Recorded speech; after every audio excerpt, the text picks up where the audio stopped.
bienvenue à tous. On n'est pas trop nombreux, donc on va peut-être un peu changer de format auquel on avait pensé. On va faire un truc plus relax. Donc, bienvenue à tous. On va vous présenter quelque chose que j'ai intitulé plutôt pollinisation croisée avec la communauté des designers. Donc, on va se présenter, on va expliquer pourquoi on a eu cette problématique. Donc, on va faire connaissance. Donc, je m'appelle Pierre Hervoet, je vis au Liban depuis 13 ans. Je suis un agilitateur depuis 2009. Okay. J'ai créé une NGO qui s'appelle Agile Liban qui a pour ambition de promouvoir la communauté agile. Et l'année dernière, on a organisé les premiers Agile dans le Moyen-Orient arabe. Voilà. Donc, il y a quelques speakers qui se présentent. Quelque chose d'important, c'est que le Liban, tiens, vas-y, c'est important. Je viens aussi du Liban, je m'appelle Joumana, j'ai commencé ma formation avec le graphic design et puis je suis allée changer un peu vers le design management, qui est un peu ce pont entre le design et le management, et il y a à peu près des traductions, des erreurs de traduction qui se passent. Je crois entre IT, development, design, management aussi, il y a toujours des problèmes d'interprétation. Et moi, je travaille dans ce pont-là.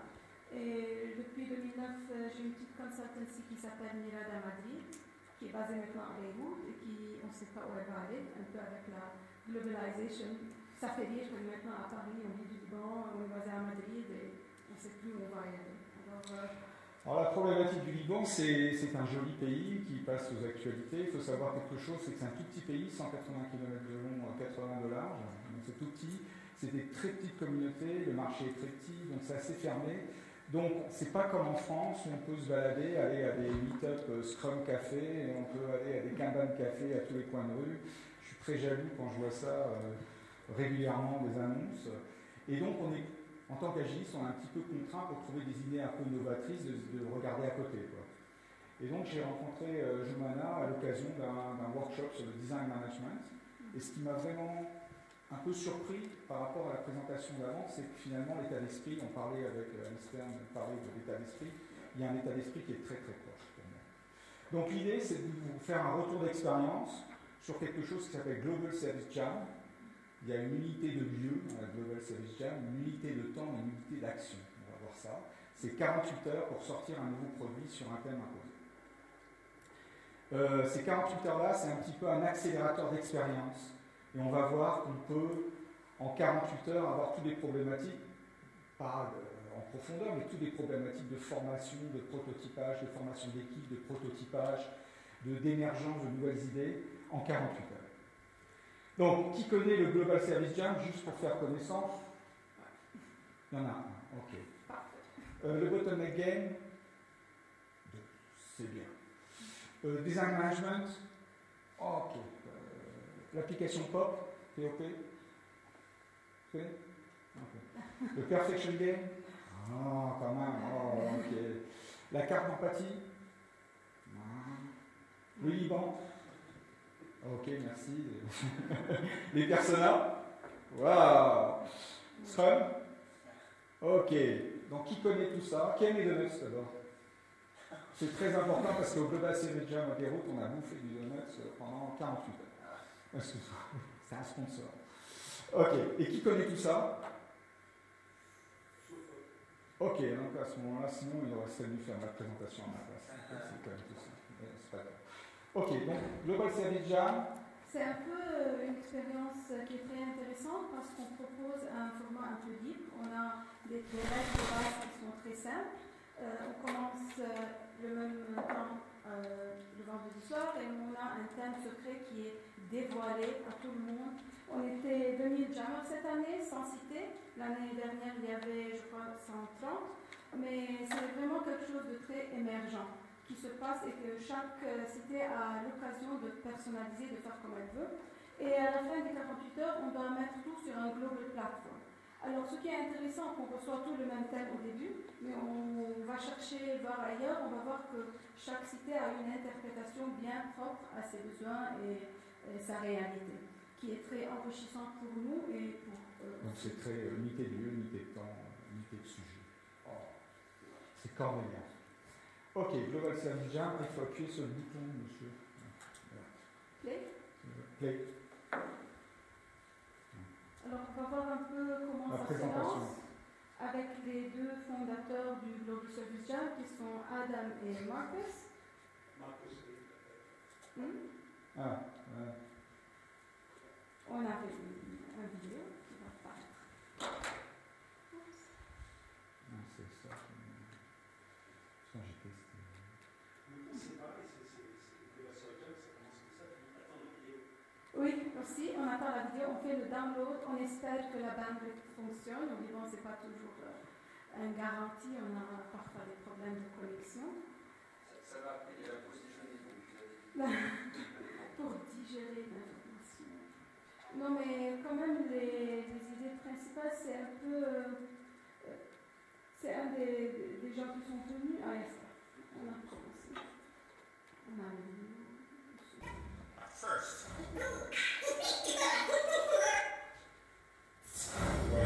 Remember, one of the things a jam can create is an ongoing project, but you're also here to learn new skills, to meet amazing people, and to challenge yourself to build something you could never have built alone. At a jam, it's as much about how we work as what we build. Now this is really important. At the end of the jam, you'll be uploading working prototypes of your services. Not ideas, not concepts, not presentations, working prototypes. But what is a prototype? A prototype is an early version of the service you want to make. It does not only describe the service, it is the service or a part of it. Perhaps you can interact with it or use it to test the service in context. Depending on what service you're designing, a prototype can be many, many things. Here's a few ideas how this can shape up. Tangibles to deliver the service. Desktop walkthroughs. Documents like staff instructions or even contracts. Click-through prototypes.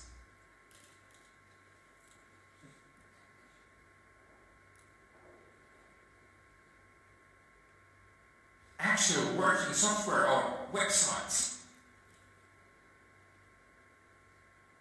Full-scale models, even room size.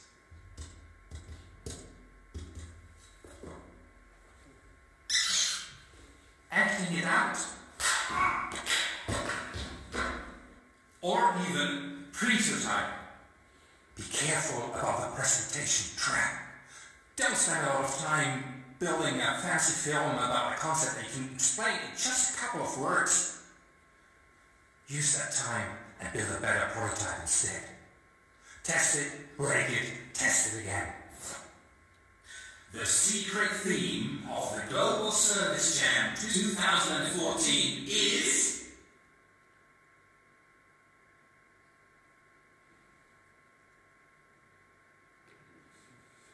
On a eu la même réaction, c'est normal quand on a vu le thème. Ok, je vais revenir sur le prototype versus presentation. Ça me fait vraiment penser à working software versus documentation. Donc le gros challenge, c'est en 2 jours, d'abord d'avoir une idée, de faire un prototype, et pas se faire plaisir en faisant une jolie présentation. C'est pas du tout ça l'objectif. Ok ? Donc on va voir maintenant dans ces 48 heures, on vous demande de nous accompagner pendant ces 2 jours, ces 48 heures, dans ce service Jam, et on va découvrir des outils qu'on a utilisés, qui viennent de l'agilité et qui viennent aussi du design. Et on va voir dans quelle mesure, en fait, on est dans le même environnement. Alors ça, c'est le plan du... On s'est amusé à faire la présentation d'une façon un peu service design aussi. Alors on a pensé au Global Setup et on a plusieurs outils pour nous aider à s'orienter dans ce univers qui n'est pas forcément le nôtre. Alors, on a un petit graphe ici qui va montrer qu'est-ce qui est très agile, qu'est-ce qui est très service design. Et puisque c'est tout de la cross-pollination, on va suggérer les toolkits qu'on va vous proposer qui sont plutôt dans des axes, mais c'est ouvert au debate. Alors, si vous n'êtes pas d'accord, vous dites « Hey, je n'aime pas ça » et on fait une petite discussion, pourquoi ?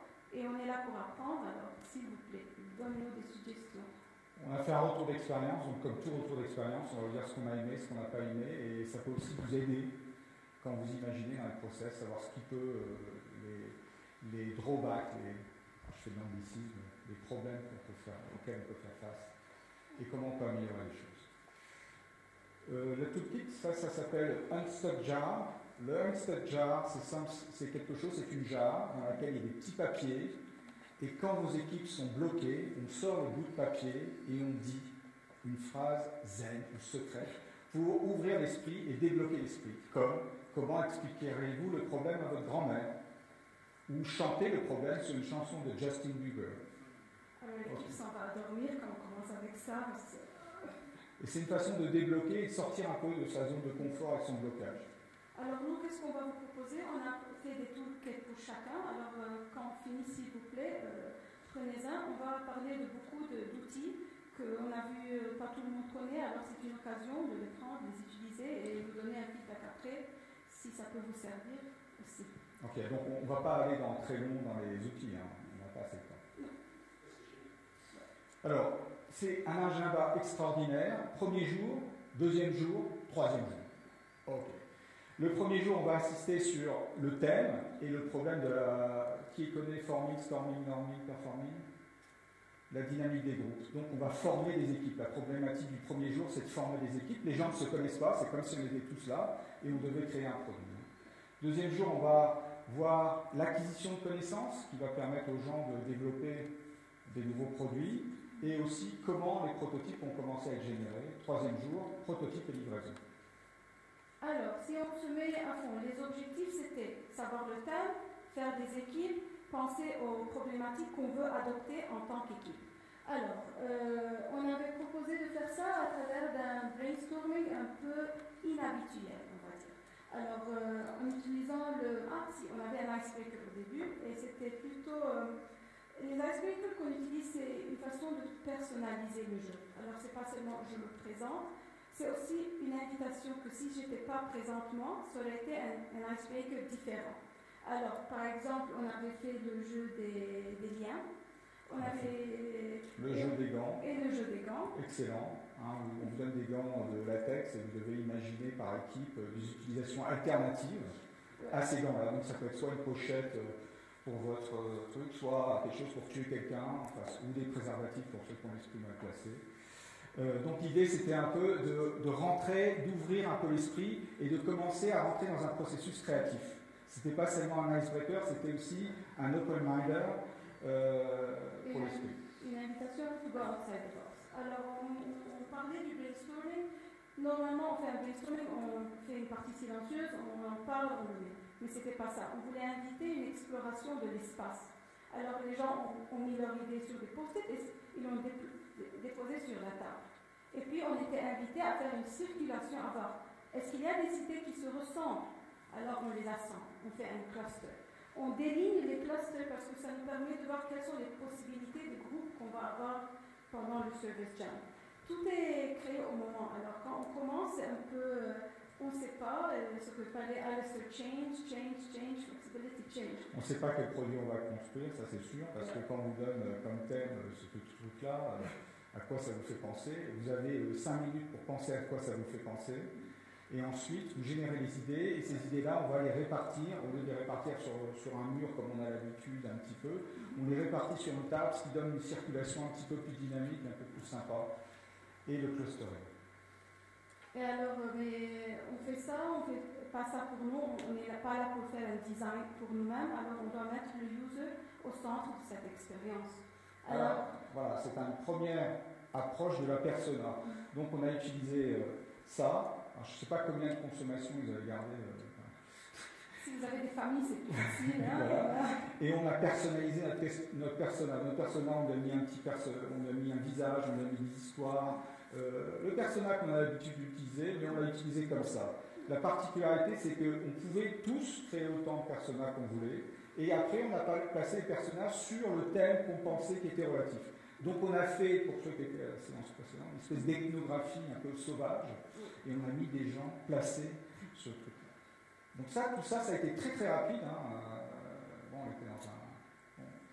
Bon. Donc, L'intention, c'était aussi de générer les équipes autour des thèmes. Alors, parce qu'on a le problème quand on vient à un jam, on ne connaît personne, on est un peu timide.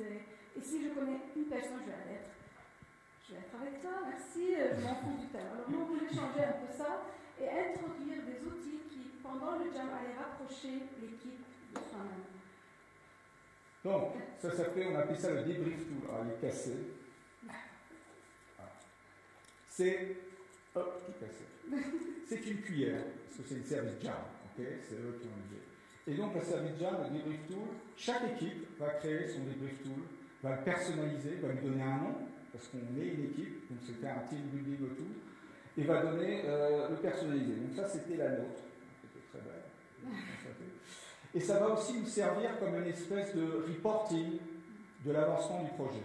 On va mentionner au fur et à mesure que le projet avance, on va mentionner les takeaways. Qu'est-ce qu'on pense qui est intéressant, quelles sont les 3 idées. Et ça va être aussi un outil de partage. Chaque équipe va présenter aux autres équipes ce qu'ils ont fait, de telle façon d'avoir collectivement une dynamique. Et donc ça, c'est notre burn down chart. C'est plus joli. Ok, dans les toolkits qu'on va vous donner, il y a le team debrief, ça. Qu'est-ce que le Global Service Jam, un icebreaker, l'Unstuck Jar et le brainstorm. Donc vous les avez, vous aurez ça. Ok, je ne rentre pas trop. Okay. Alors, qu'est-ce qu'on a pensé qui était très positif? C'était doing, not talking. On devait faire. On a utilisé beaucoup de jeux. Je sais qu'il y a beaucoup de gens de gamestorming. On adore ça parce que c'est une façon plus authentique de connecter les uns avec les autres. On a utilisé notre corps, alors on a bougé, on a influencé le tout. C'était co-créatif, alors il n'y avait pas un leader, on était plutôt des facilitators. On était là pour dynamiser, pour commencer, mais après c'est au groupe de développer ce qu'ils veulent. Servant leadership. Mais en fin de compte, c'était un peu trop fort peut-être, et avec le thème, on a tous eu la même réaction de qu'est-ce qu'on va faire avec ça. Alors ça nous a choqué un peu et dynamisé pour continuer. Alors, donc on a mis ça comme ça. Ça c'est notre vision. C'est la vision de Agile des services design. Unstuck Jar, j'ai trouvé ça, j'ai jamais vu ça. Je trouve que ce serait intéressant d'avoir des questions pour coach préétablies, une espèce de questions du maître Zen, maître Yoda vient poser l'équipe une question pour l'équipe de son développement selon le contexte. Pour les rétros. Le team debrief, c'est assez sympa d'avoir quelque chose qui est physique. Alors, je ne sais pas, sur la longue durée, sur un long projet, c'est peut-être pas intéressant, mais dans un moment de démarrage, c'est intéressant. Body storming, engagé avec des artefacts, des objets. Le brainstorming, ça donne plus de valeur, surtout en phase de création. Les post-it, on aime tous les post-it. Okay. Tout le monde aime les post-it. Donc ça, c'est très... Et icebreaker, de façon étonnante, c'est assez peu utilisé dans la communauté designer. Parce que Joumana, finalement, les gens sont balancés là-dedans et ils se regardent en chien de faïence. Et Agile est beaucoup plus avancé dans cet esprit team building. Donc ça, c'est une... Voilà. Donc on a fini le jour 1. Voici les premiers takeaways, les premières approches qu'on a faites. Donc jour 2. Alors on avait d'autres objectifs. On avait des sessions de mentoring pour aider les gens à s'inspirer parce que aussi le service design est bien nouveau au Liban et bien partout au monde, mais on avait besoin de donner quelques outils qui pourraient servir les équipes quand ils développent pendant la journée. On avait aussi un objectif de trouver notre but, notre problématique, qu'est-ce qu'on veut résoudre et pour qui. Et aussi on devait valider notre concept. C'était pas pour faire un design pour nous, qui nous plaît à nous, on devait aller faire un user testing dans la rue avec des personnes qu'on pourrait rencontrer un samedi matin à Beyrouth. Et aussi, il y a une partie qu'on aime bien, c'est un Global Service Jam. Alors, on est basé à Beyrouth, mais ça se passe autour du monde. Alors, il y avait beaucoup d'échanges à travers de Skype, à travers de Twitter, Facebook, social media, YouTube. C'était très intéressant de voir les jammers qui connectaient et de dire nous en Australie on vient de se réveiller et vous êtes déjà dans le prototype, on vous aime pas trop. C'est plutôt l'inverse parce que lui il était alors Energizer, je pense que ils aiment bien plein de créativité. Et on verra que je repense au keynote speaker de ce matin, il y avait une espèce de, on a créé de nouveaux Energizer, de nouveaux icebreakers, on a une solution, vous prenez 2 icebreakers, vous les mélangez et vous en faites un nouveau. Okay. Donc les donuts, c'est très important. Et le Liban. Alors juste pour l'anecdote, le Liban est un pays un peu particulier, donc on avait tous garé nos voitures près d'un super centre technologique. On nous a annoncé qu'il fallait tout dégager des bagnoles parce que l'immeuble à côté est cassé et qu'il fallait qu'on se dépêche. Donc il y a eu une grande négociation, ça a foutu le planning en l'air pour 1h30. Voilà. On apprend à être flexible tout le temps, c'est ça. C'est ça le takeaway. Alors, mentoring. Le mentoring, c'était l'idée de donner à chacune des équipes un savoir commun qui puisse les aider dans cette démarche de prototypage et de trouver de nouveaux produits. Donc, chaque équipe envoyait un représentant dans chacun des ateliers, de telle façon qu'ils puissent avoir le même niveau de connaissance. Donc, le bottleneck game, ça c'est un truc que j'avais présenté à Agile Tour Beyrouth. Et en réalité, les gens du design m'ont dit c'est super intéressant. Alors, pour ceux qui connaissent le bottleneck game, c'est un jeu qui permet, ou qui ne connaissent pas, c'est un jeu qui permet d'introduire l'amélioration continue dans une équipe process en fait. Et là, j'ai un exemple, j'ai des analystes, un designer, un développeur, un user interface design, un testeur et un client. Ils ont des feuilles de papier, ils sont sur une table, et ils doivent livrer à leurs clients un chapeau en papier et un bateau en papier, en fonction d'un certain nombre de critères d'acceptance. Et le client est content. Chaque fois qu'il a un bateau, chaque fois qu'il a un chapeau, il est content. La vie est belle. C'est ça l'objectif. Et ils ont 5 minutes pour le faire. Alors, la mesure de succès, c'est le nombre de paires de bateaux et de chapeaux qu'ils reçoivent, les feuilles consommées, bien évidemment, moins on consomme de feuilles, mieux c'est. Et puis le niveau de stress des équipes qu'on mesure pour savoir s'ils ont été contents par contre. Donc là, je vais passer rapidement, c'est quelque chose qui dure presque 1h30 avec des itérations. On a réussi à le faire en 25 minutes quand même. Et je vais vous expliquer souvent ce qui se passe. Souvent, ce qui se passe, c'est que le client n'est pas content. Il n'a pas reçu de chapeau ni de bateau, de façon étonnante. Le stress des équipes est assez fort, tout le monde a travaillé fort, et il y a un mec qui a souvent, bon là c'est le développeur, parce que je suis dans une conférence agile, c'est le développeur. Il y a un mec qui a beaucoup de travail, qui est complètement submergé de travail, et c'est là où on va porter l'action d'amélioration. C'est-à-dire que ce n'est pas la peine d'améliorer là ni là, de toute façon il y a un bottleneck. C'est très simple. Alors donc voilà un peu l'idée du bottleneck, et c'est quelque chose qu'on fait quand vous faites, alors vous verrez, j'ai donné les références, où ça se trouve sur internet, etc. Vous pouvez y accéder, c'est comme vous voulez. Alors la question, c'est, on doit trouver le bottleneck, ce qu'on a fait, et après il y a des recommandations. On se focus sur le bottleneck, ça veut dire la personne qui est submergée, on va lui demander d'être très concentrée sur ce qu'elle fait et de ne pas faire autre chose. Après les autres doivent supporter le bottleneck, le mec qui est avant lui donne du bon travail, un truc pas à moitié fini pour qu'il n'ait pas à refaire. Donc c'est des règles de principe très de base, et après éventuellement vous pouvez augmenter la capacité. Donc l'idée c'est d'améliorer un processus. Enfin c'est comme ça que moi je l'avais compris. Alors je passe à tout. Parce que ma question c'est pourquoi un bottleneck game dans une service jam où on doit faire un produit. C'est ça la problématique.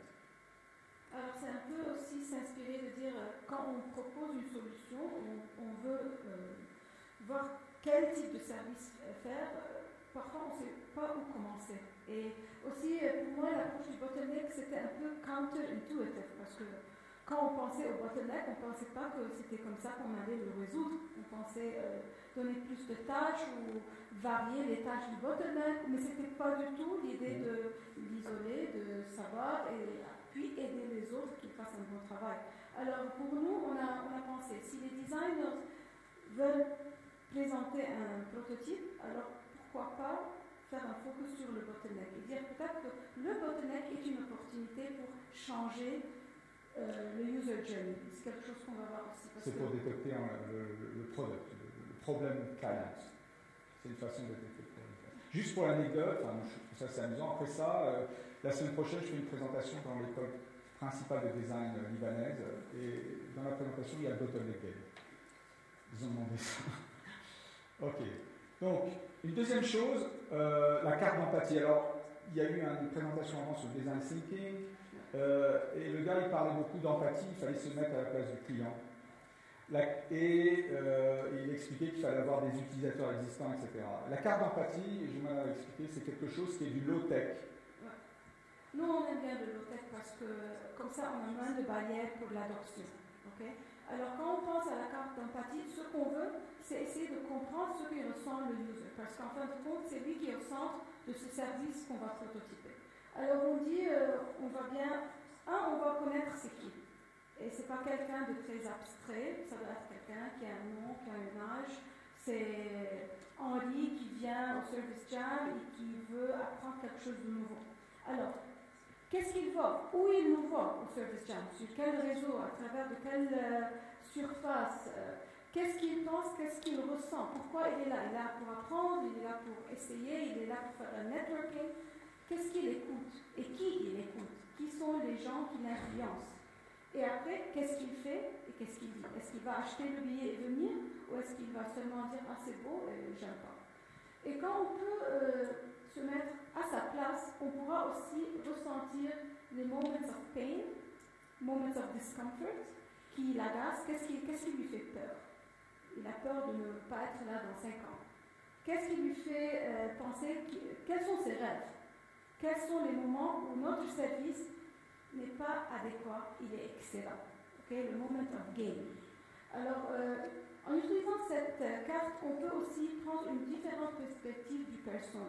Il y a beaucoup d'outils. J'aime beaucoup et le ha. Alors, c'est pas seulement une technique, et j'ai seulement cette technique, et c'est la bonne. Il y a plusieurs, et on doit adapter en fonction des designers ou des developers ou de l'équipe avec qui on travaille. Il y a des gens qui sont c'est très facile de le faire dans tout dit. Il y a des gens qui préfèrent le prototypage plus 3D et il n'y a pas une qui est bonne. Alors, là, c'est ce que tout à l'heure on parlait d'empathie, et là c'est de l'empathie sans client. C'est-à-dire que souvent la persona agile, il y a une petite description, mais là on va plus loin, on va jusqu'à penser, se mettre vraiment dans ses sentiments, dans ses peurs, dans ses craintes, dans ce qu'elle voit. On commence à se mettre à la place de la personne pour augmenter notre connaissance du client et pour pouvoir bien appréhender l'expérience de ce client et son problème. Et ça, c'est low-tech. C'est pas basé de quelque chose qui existe, c'est quelque chose qu'on commence à imaginer. C'est aller plus loin que dans la personnage.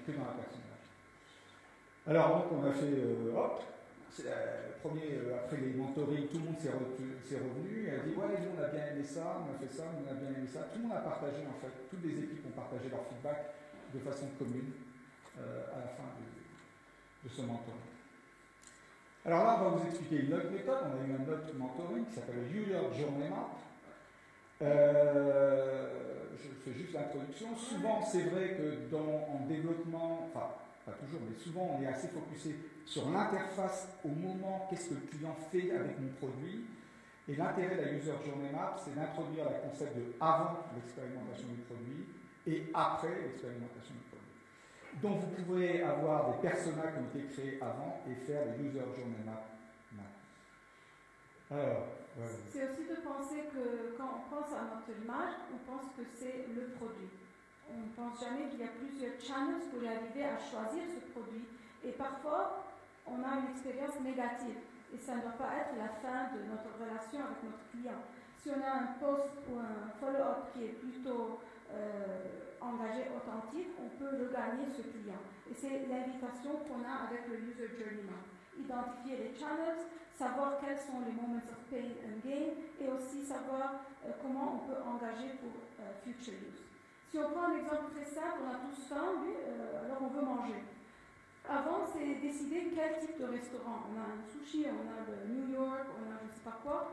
On va faire une décision à travers le word of mouth. Pierre va me dire le sushi n'est pas bon, je ne vais pas aller. Il va me convaincre peut-être d'aller dans le déjeuner maintenant.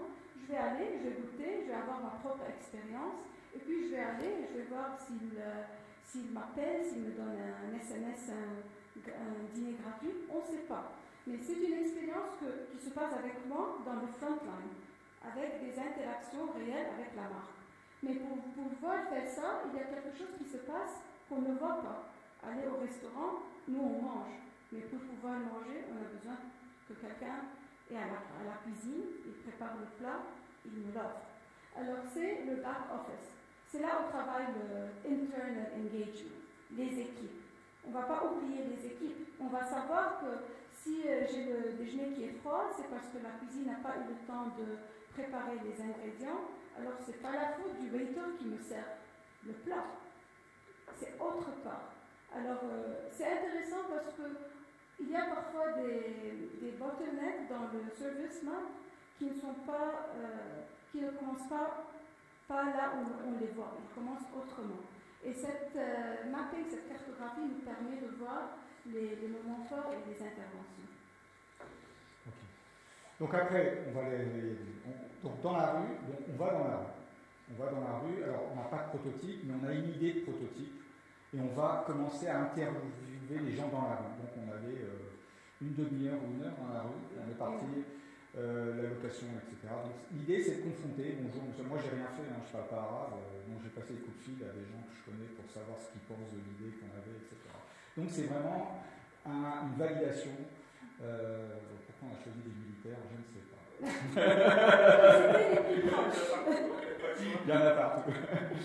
Ok, donc on recommence. Le feedback, chaque équipe est revenue, a eu des feedbacks. Ce qui est très intéressant, c'est quand on va dans la rue, comme dans les Startup Weekend, pour ceux qui ont fait les Startup Weekend, il y a vraiment des feedbacks très intéressants sur le produit que l'on a. Les donuts. Maintenant, on va faire juste une présentation très courte de ce qui s'appelle l'ethnographie, parce que l'ethnographie, voilà, c'est observer quelqu'un dans son contexte, un petit peu en retrait, et on prend en compte tous les éléments, pas seulement ce que les gens disent, on leur fait des interviews, on prend en compte de ce qu'ils font précisément, on fait beaucoup d'attention au comportement. Souvent dans une étude ethnographique, il y a des gens qui observent, des gens qui prennent des notes, il y a deux étages, ou qui guident et qui aident l'observation pour l'interview en particulier. Je voulais savoir qui connaît Innovation Game. Ok, donc Innovation Game, il y a plein d'ethnographies dedans. Me and My Shadows, The Apprentice, les 24 heures, ma journée. Donc tout ça, c'est de l'ethnographie. Et d'ailleurs, la façon qui est expliquée, souvent, recommande d'avoir des gens qui mènent le workshop et d'autres gens qui soient en prise de notes.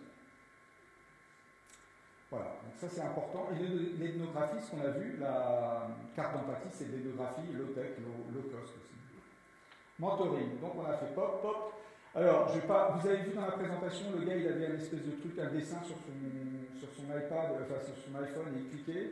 Donc pour ceux qui connaissent, c'est une application qui s'appelle Pop. On dessine un truc, on photographie et on dessine le lien des écrans les uns avec les autres. On simule une application à zéro coût. On ne crée aucun code. On ne fait que du dessin. Et d'ailleurs, on préfère ne pas faire quelque chose de propre. On a un prototype, il faut faire quelque chose d'assez mal fait. Parce que ce qui nous intéresse, en fait, c'est de voir les user interface. Où est-ce que ça se bloque? Si on fait un button qui est trop beau, alors il va nous dire, mais c'est rouge, c'est pas bleu. J'aime pas le rouge, j'aime pas le bleu. On s'en fout. Maintenant, on veut savoir, est-ce que tu peux envoyer le lien ou non? Est-ce que tu peux rencontrer l'info ou non? Et c'est gratuit. Ouais. Il y a d'autres produits plus élaborés qui sont très amusants. Ils vous ont vraiment des dessins de boutons. Et quand ils génèrent l'écran, ils génèrent comme si c'était dessiné à la main pour simuler le fait que c'est fait à la main. Justement pour éviter ça. Donc pour ceux qui sont fait main, il y a ça. Mais c'est pas génial. Walkthrough. Walkthrough, c'est un autre élément d'ethnographie en réalité. Alors, ce qu'on propose, c'est d'utiliser une carte ou une map qui représente l'espace physique d'où on va passer, et alors tu prends le persona et tu le fais passer par cette expérience. Et tu vas voir si on essaie plusieurs personas, alors il y a le new user, il y a le user qui nous a oublié qui revient, il y a quelqu'un qui nous déteste, le competitor qui vient, alors on peut identifier quels sont les moments et quelles sont les interactions qui se passent à chaque moment. Bon, là, l'étude c'était sur le service bancaire, donc on avait quelqu'un, les gens ont noté, on se baladait avec des Legos, etc. Donc c'est un travail collectif de simulation. On pourrait imaginer quelqu'un, comme ils ont suggéré, de se travailler, de se promener avec des Legos dans le logiciel. C'est aussi bien pour savoir quand on change le service, on peut refaire le walkthrough et voir le flow. Qu'est-ce qui a changé dans le flow? Bon, prototypage. On arrive, on n'a pas beaucoup de prototypés, mais on a commencé à prototyper. Ok, donc voilà des exemples d'artifices pour le prototypage. Donc vous voyez, c'est des designers, donc ils aiment bien dessiner. Visualiser. Pas des stylistes. Donc voilà, il y en a un qui font des sketchs, etc., des storyboards. C'est assez amusant. Bon là,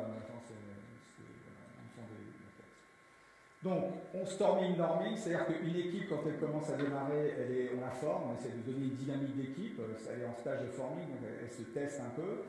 Après storming, au bout d'un moment, ils se foutent sur la gueule gentiment, bien évidemment, ils ne sont pas d'accord, il y a des gens qui s'engueulent. Et c'est très intéressant de voir qu'en 48 heures, on a tout ça immédiatement. Il y a des gens, rapidement ou pas rapidement, ils n'étaient pas d'accord, ils ne faisaient rien.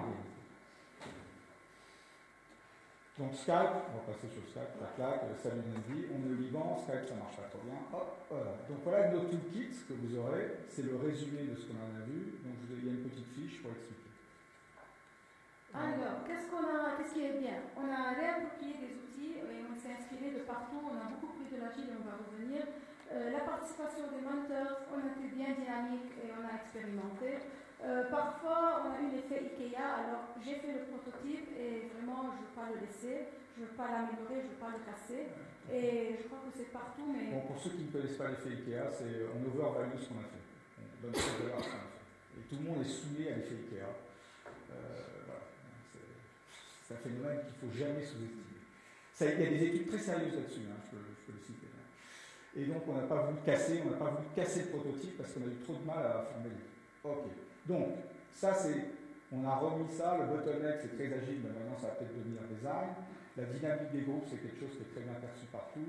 L'ethnographie c'est quelque chose qui, à mon avis, de façon un peu embryonnaire abordée dans agile. On devrait aller plus profondément dans l'analyse du besoin du client, on se met vraiment dans ses chaussures. Et POP c'est quelque chose qui devrait être très connu, c'est un outil prototype très facile. Troisième jour, faut aller vite. Bon, alors on a fait Salut New York, machin, on danse sur Happy, tout est beau. Alors, ce qui nous intéresse de cette troisième journée, c'était qu'il y avait du stress et il y avait un deadline. Alors là, on n'était pas inboxé, on voulait sortir les prototypes à temps, parce que sinon, ils n'étaient pas sur le global website.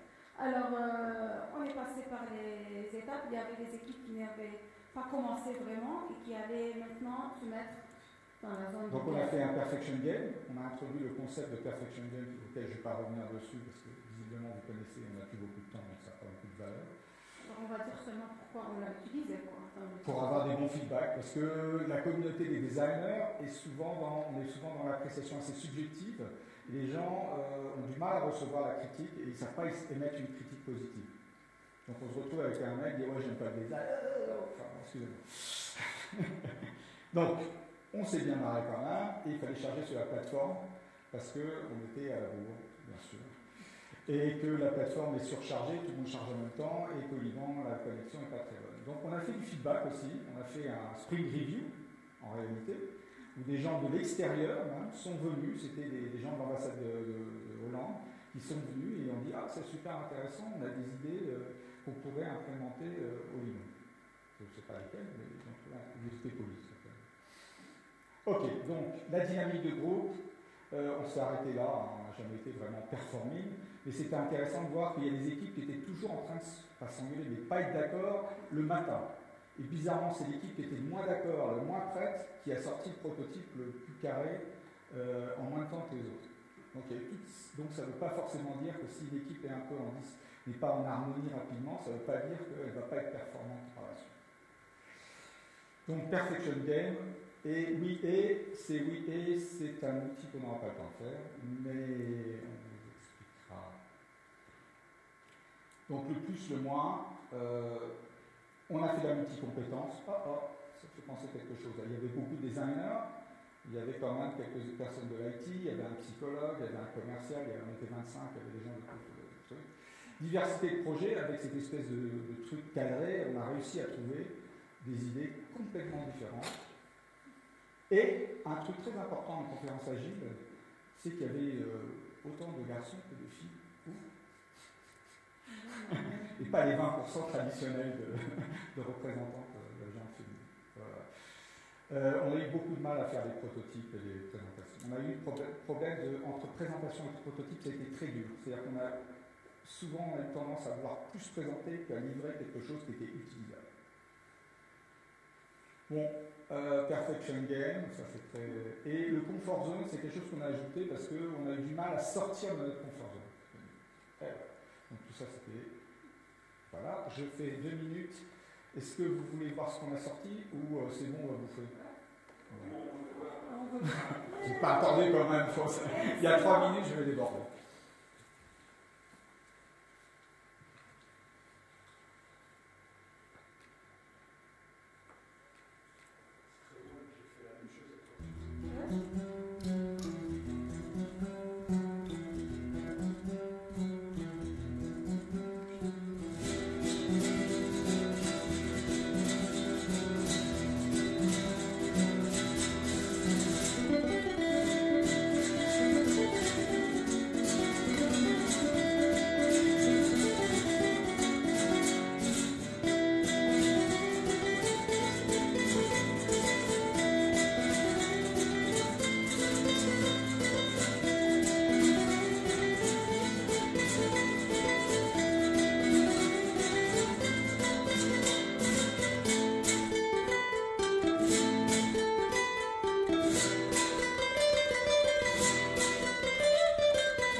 c'est un système de vie scolaire pour occuper les enfants dans les vies scolaires.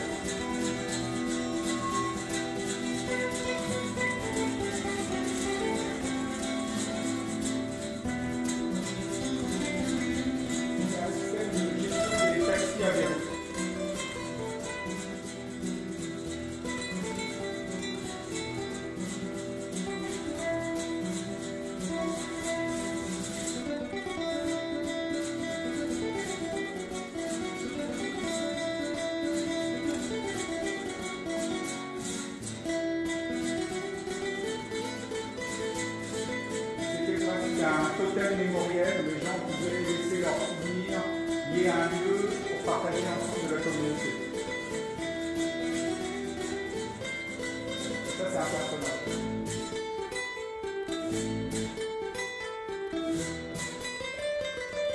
C'était un système pour des repas chauds et froids, healthy, pour les femmes. C'était un peu ça.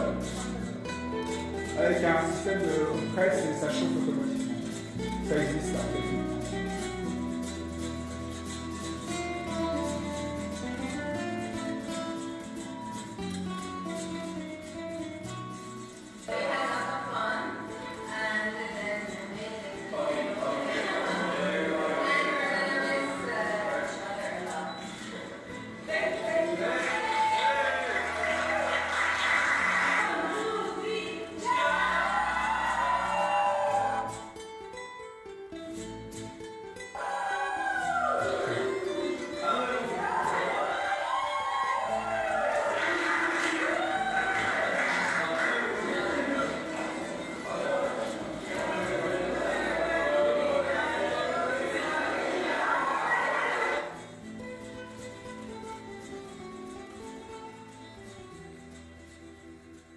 Ouais, alors on n'a pas le droit de jouer à oui et c'est un système qui nous a été recommandé par les gens du service Jam, où en réalité c'est un système qui est utilisé dans l'improvisation, théâtre d'improvisation. Quelqu'un connaît un peu le principe? J'arrive à une idée et quelqu'un doit me répondre par oui et rajouter une autre idée. De telle façon de gérer de nouvelles idées. C'est utilisé aussi pour découvrir de nouveaux produits. Merci. Voilà, donc je voulais dire qu'on a une bibliothèque commune. Implicitement, on s'est aperçu qu'on a apporté les mêmes bouquins. Donc, ces bouquins-là sont des bouquins que moi j'ai en tant qu'agiliste. Et pour ceux qui sont intéressés, il y a des bouquins sur le design thinking. Je ne recommande pas ce bouquin. Voilà, juste pour dire, parce qu'en fait c'est très waterfall, c'est incroyable, ils font du design et après ils vous disent le projet, alors on a toutes les tâches d'avant, machin. Voilà, c'est très bizarre, mais bon. Voilà, désolé d'avoir été un petit peu long, si vous avez des questions, on est disponible pour discuter, voilà.